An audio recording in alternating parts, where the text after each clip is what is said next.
Hello, everybody. First, I want to say thanks for coming out. This is really, it's almost surreal for me because I moved to Atlanta about 14 years ago now. I moved here 2 days after I finished college. And the only thing that I thought I wanted to do was write music. Like when I got here, that was the goal, was to write music. So I did that for a while. And I got to a point where I felt like it wasn't panning out. It wasn't really creating a way of life for me. And it evolved into a stage play, A Day in the Life. Some of you may have seen the show. And then from A Day in the Life, it turned into Say It in a Card, which is the greeting card business that Scott spoke about. A Day in the Life had done really well the first time that it opened at 14th Street Playhouse, but then there were 2 consecutive shows where the show flopped. I went into a depression, didn't know I was depressed, wasn't able to pay the cast at one point, so it was really, really difficult coming out on stage and seeing just a handful of people when the first show was sold out. So the 4th time that I attempted the show, in 2007, it actually sold out.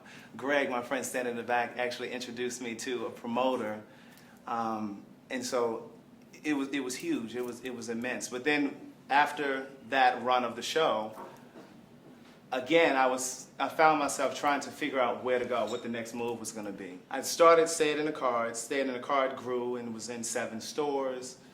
We went online. I was writing wedding vows. I did some thank you cards for some people here who got married. And again, when the economy turned, Say It in a Card ended up folding because each of the stores that carried the cards closed up. So for about 3 years, I just was kind of just living aimlessly, just kind of moving about, just trying to make it day to day, and just really frustrated. So there was a point where my instincts just told me that it was time for me to leave Atlanta, but I was afraid to leave. And I was afraid to leave for so many reasons, because I had so many contacts here, because I had done music, I had done stage plays, I had done greeting cards, and I had so many friends here. I was afraid to leave. I had gotten so comfortable here. And I really believe in my gut that God made it so difficult for me to stay here. And that's why I had the financial problems that I had. Car was repossessed. All of this stuff that I'm telling you is pretty much in the book. The car was repossessed. Every other month, I was trying to figure out how to pay the bills. There was an eviction notice on the door. I had agencies, like church agencies, helping to pay the rent. I mean, it was serious. And I'm not a person that really gets headaches, but I started getting headaches. I mean, people closest to me, like my friends, some of you here, knew what I was going through. And some of you actually extended a hand. Oh my God, I'm feeling a little emotional. But some of you reached out to me, and I appreciate it. I started to doubt myself as a writer, even though I had done all of these things.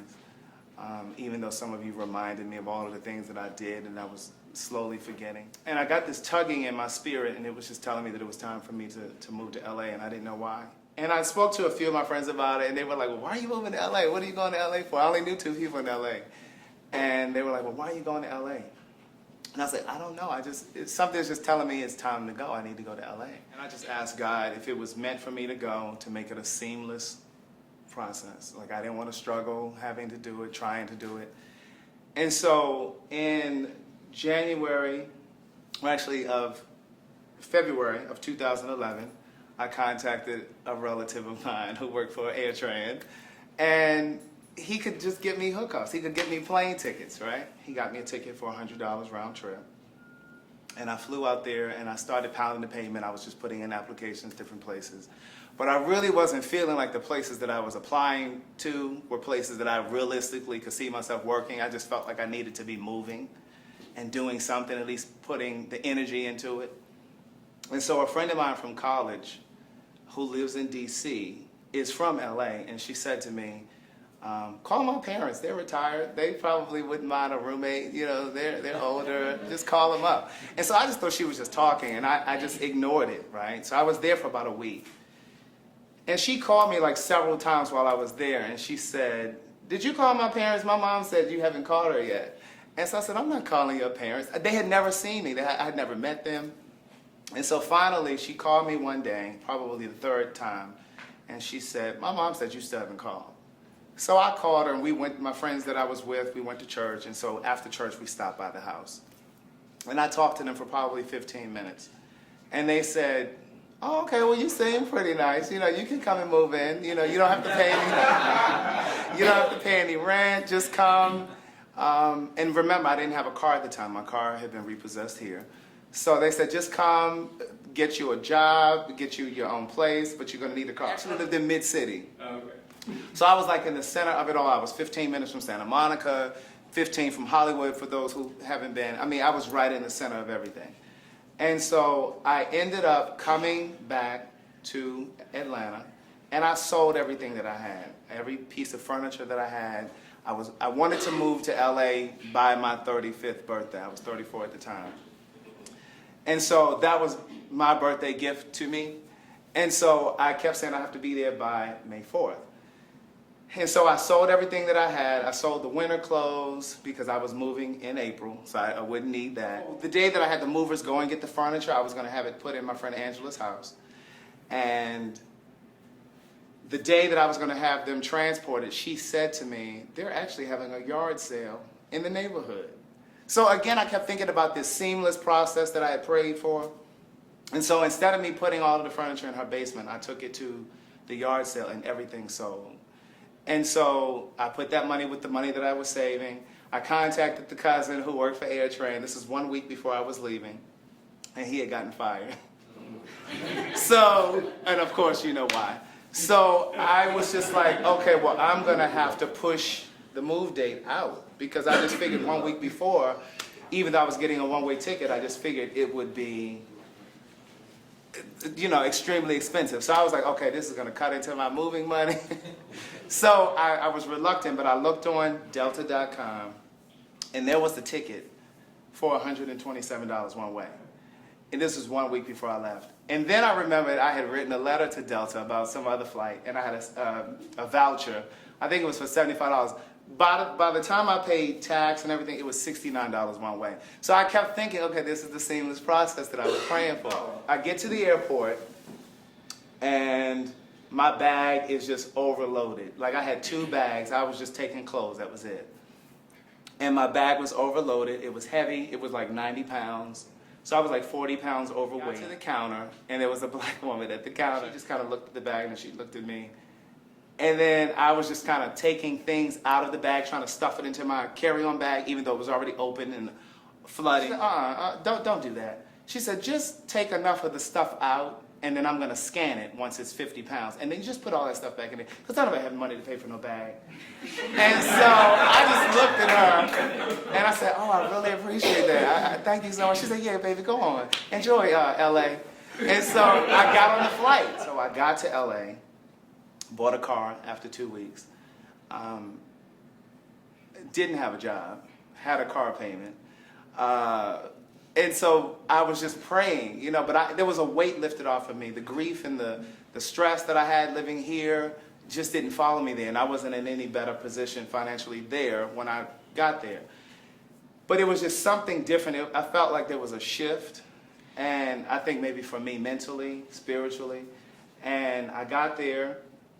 And I was looking for work. I mean, there were days where I really, literally had $0. And I ended up getting a job, and after 3 months. And in that time, I met like a few people. I went to meeting a girl named Keena. And she said to me one day after we were recording, because we would set up a laptop and we would just videotape her. And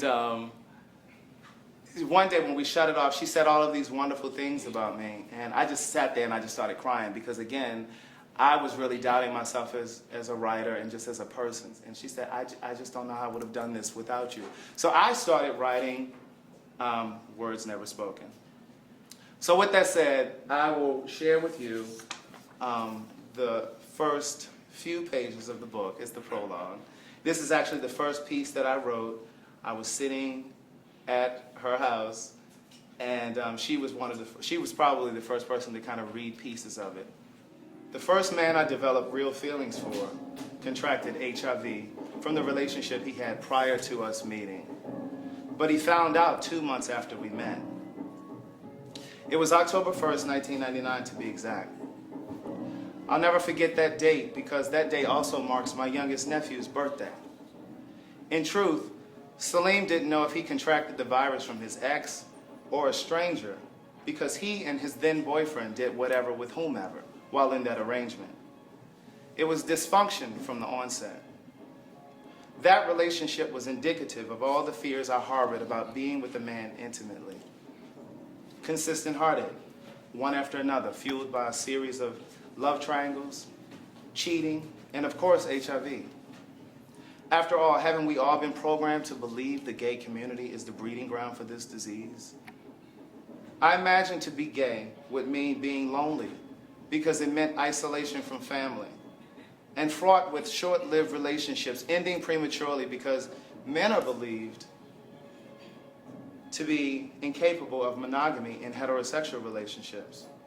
So the idea of two men living happily ever after was inconceivable for me. Thus, I didn't want anything to do with being gay, and I prayed for years that I wouldn't grow up to be. Salim and Wayne never determined who was responsible for bringing the disease into their lives. All he knew was that during an argument that lasted until 4 a.m., his ex told him he needed to be tested for HIV. I had just begun exploring my sexuality the year before, so for me, dating someone HIV positive was the equivalent of a girl getting pregnant during her first sexual encounter, a nightmare realized. I had an idea of what being gay in the life entailed long before acting on my feelings that followed me through my childhood, because family members teased me, calling me sissy, fag, or punk when upset with me.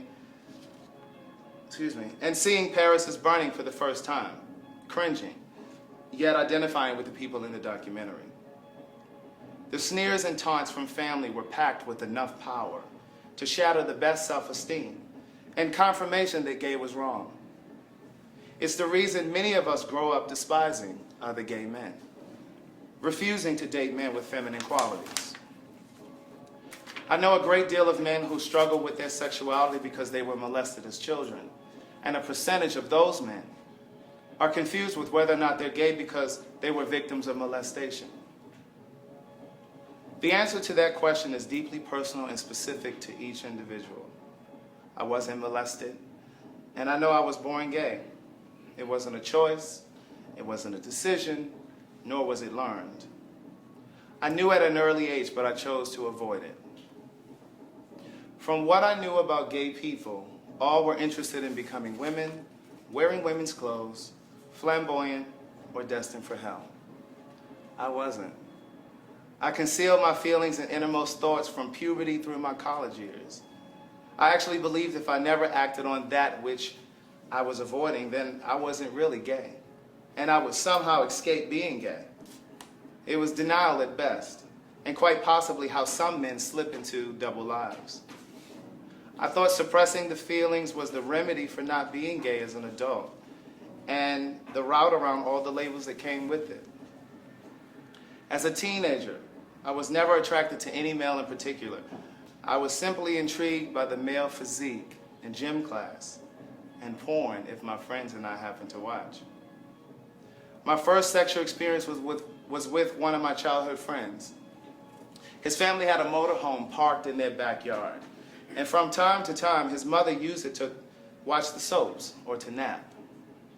We climbed in one day when it was unoccupied and took turns humping each other on the bed with our pants around our ankles and our penises pressed against each other. For years, I chalked it up as kids experimenting. I pushed the experience so far to the edge of my memory that I almost forgot it happened. It became difficult denying to myself that I was gay when my wet dreams were no longer about girls but boys. Dreams aren't planned. I couldn't control them. Then there were trips to Owings Mills Mall in Maryland to sneak peeks at Black Inches magazine. This magazine wasn't as tasteful or artistic as Playgirl in the way they photographed their models. These men were black, completely naked, erect, and posed in a sleazy, leave nothing to the imagination kind of way. You know the magazine. My heart raced and my palms sweat as I carefully removed the magazine from the plastic cover, while keeping an eye on the unassuming store clerk. I would stuff the plastic somewhere on the bookshelf, grab a copy of Fishing and Hunting magazine to conceal the smut, then find a corner in the store to enjoy it. It would have been easier to buy the magazine, but I could only imagine the puzzled look on the store clerk's face when I appeared at the counter to purchase a magazine full of naked men. Not to mention, all I needed was my mother to find it stashed someplace in my room because she happened to find it. She's the mother that believes it's your room, but that room is in her house. After years of concealing feelings and thoughts, I finally drummed up the nerve to go to a gay bar back home in Baltimore after I moved away for school at Hampton University in Virginia. I don't think I could have gone to a gay bar in Baltimore had I not moved away, because I never considered venturing to one in Virginia for fear of running into someone from campus. I was home visiting one weekend and decided to go to Club Buns. Paranoia convinced me that someone would recognize my car or had even memorized my license plate number, so I parked a street or two away from the club. The mind has a wonderful way of convincing us our fears are fact and what isn't is. I wore a wool newsboy hat pulled down over my eyes to avoid eye contact, and a teak-colored pea coat with a collar pop to make it difficult to see my face. What I failed to realize, my attire created mystery that drew attention to me in the tiny, dark, sparsely furnished bar. I sat in a corner looking and observing. I didn't have enough sense to order a drink to appear normal. Instead, I gave a good impression of a recluse. One of the other patrons came over and asked if he could buy me a drink. I declined, and he retreated to his place at the bar. The club was dead with the exception of the bartender, DJ, and 2 to 3 patrons who appeared to be regulars, so I left. I returned months later on a night the club hosted strippers because I liked the idea of men being comfortable naked with other men looking and touching them. I got in the habit of taking the 45-minute drive to DC during my visits home for the sake of seeing the strippers at the Edge and Club Wet. For the first time, I got the chance to actually touch another naked man. I got a rush from fingering the dancers' asses and holding, feeling, and caressing another man's dick. I rarely tipped. I just touched for the experience and the satisfaction of knowing what it felt like without being judged, for wanting to look and touch without shame. Moving to Atlanta after college cemented my ambition to become a writer, but encouraged apprehension about having sex with men. Although my first boyfriend was HIV positive, I wasn't concerned about my health because I wasn't in the practice of having random wanton sex. I prided myself on having self-restraint. Salim and I hadn't done anything more than kiss. In fact, there was no sexual contact of any sort with anyone if I didn't think we'd graduate to a relationship. Jerking off is even excluded. My friends teased me, calling me Mother Teresa. But I didn't care because they were all recovering drug addicts who were 10 years my senior and all HIV positive. They grew up in a generation that had sex first and got to know the person later, so I wasn't concerned with what they thought. It seemed to me they should have encouraged me to continue being selective to avoid following in their footsteps. They were in the practice of sleeping with whomever they were attracted to, including strangers. Personal safety didn't seem to be of any concern to them. One of the things I said I would never do was date someone HIV positive until I was faced with that reality with Salim. I consistently spoke in absolutes, saying what I would never do and what I always did. I learned as a result of that relationship not to speak in absolutes because we often find ourselves doing the very things we say we'll never do, only to wonder how and why it happened to us. That relationship changed the trajectory of my life, and it set the tone for my work and a few of my relationships that stared HIV in the face. Thank you.